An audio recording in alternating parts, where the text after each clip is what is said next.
All right, let's talk about one of the most incredible stories ever told. We're diving into the tragic tale of Dr. Faustus, a scholar so brilliant, so ambitious, that he literally made a deal with the devil. And it's a wild ride. You know, to really get this story, you have to start right here, in Faustus's own head. This quote says it all. He's not just bored, he's profoundly dissatisfied. Imagine mastering everything you could possibly learn and realizing it's just not enough. That's where he's at. So who was this guy really?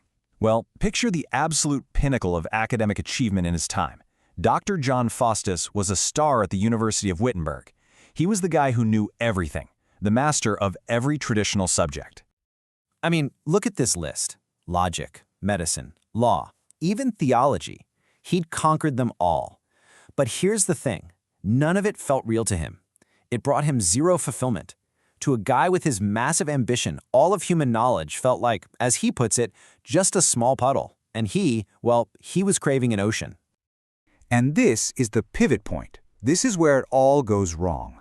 That insatiable ambition, that hunger for more, becomes his fatal flaw. It's the engine that drives this whole tragedy, pushing him to toss aside everything he knows and dive headfirst into the dark, forbidden world of magic. So all this ambition leads him to make a soul-altering decision. He goes all in. Let's break down the absolutely infamous bargain that he strikes. You know, the very phrase Faustian bargain comes directly from this story, and it's stuck around for a reason. It perfectly captures that ultimate, terrifying trade-off, selling something priceless, your very soul, for something temporary, like worldly power or knowledge. So what does Faustus get for his soul? Well, it's a very specific number. 24. For exactly 24 years, he gets absolute power to do anything he wants. But, and this is a huge but, that power comes with a terrifyingly clear expiration date. Let's just lay it all out there, because the terms of this deal are stark. On one side of the ledger, he gets 24 years with a demon, Mephistopheles, as his personal servant, unlocking all the forbidden knowledge he ever dreamed of. And on the other side, just everything that matters for eternity. His soul, heaven, even the very possibility of saying, "I'm sorry." And he signs this contract in his own blood. So Faustus gets his wish. He has godlike power at his fingertips. But what does a mortal man actually do with that? As we're about to see, it turns out to be a surprisingly empty and hollow victory. His 2 decades are just this whirlwind of activity. And yeah, he does some amazing things. I mean, performing magic for emperors, conjuring the spirit of Helen of Troy, the most beautiful woman who ever lived. But he also wastes this incredible power on silly, childish pranks.